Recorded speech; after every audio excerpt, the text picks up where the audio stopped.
Welcome back to my channel, Cozy Christopher. Today we're going to talk about yesterday's Sony announcements. Now, Sony announced Project Q, which is roughly an 8-inch 1080p streaming handheld, if you want to call it that. Now, I will say this is not the first time that I've been underwhelmed with an announcement from Sony. I also purchased the VR2 headset and I have been thoroughly enjoying it, and we'll be doing a long-term review on that coming soon. But with that being said, I expect the price of the Project Q to be expensive compared to what else is on the market.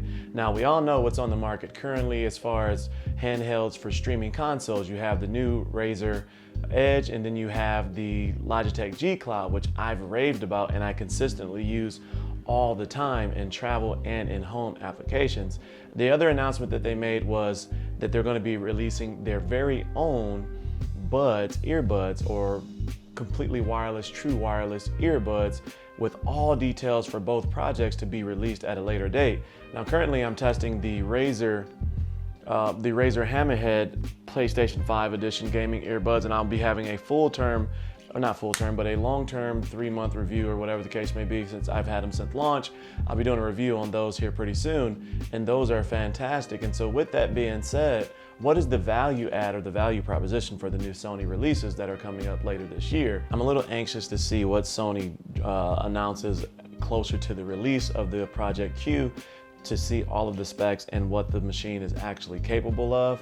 Sony typically will have a higher price than their market competitors. With all of the other options on the market, if this isn't priced right, the only additional thing that we're going to be getting are the adaptive triggers from the new DualSense controller, along with an inch in diagonal space in regards to the screen.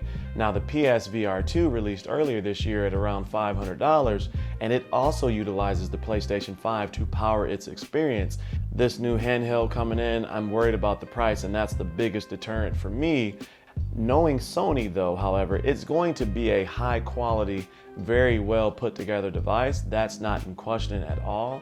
It's just whether or not they're going to be consumer friendly in regards to how they hit the market with it. Due to the way that PS Remote Play uses PS5 to power its gaming experience, you don't really have to have that strong of a system in order to stream those particular games. It's more important the internet connection that you have, and so it's going to be real important to determine what internet connection this handheld is going to have.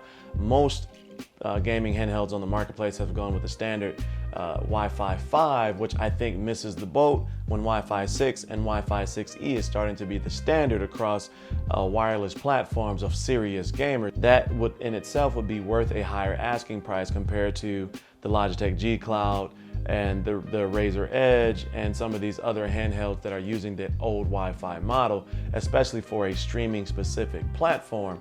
If they're going to lock out other platforms, that's going to be imperative, because if the platforms are thin as far as what's available and the Wi-Fi system coverage is the same, there's really no added benefit to buy that outside of the adaptive triggers and the inch of diagonal space and screen, which, knowing PlayStation, isn't going to be worth the asking price that they're going to be coming to market at. The thing that I'm most excited about is the true wireless gaming headsets that they announced yesterday. And I've also tested out a ton of other gaming earbuds recently, or at least on my channel, in both the wireless format as well as IEMs, and kind of what that experience looks like compared to regular headsets. And so that's one that I'm actually willing to test, as long as the price point is in the right place. If it's $150 or less, then I'm definitely going to try them. But in true Sony fashion, if they go to that 200 mark, it's a no-go for me. Game Pass hammered to the market for Xbox and crushed competition when it came to subscribers and different things like that, to the tune, to the effect that PlayStation had to release its own version of Game Pass. Now, that is not up for debate. That is a fact that happened.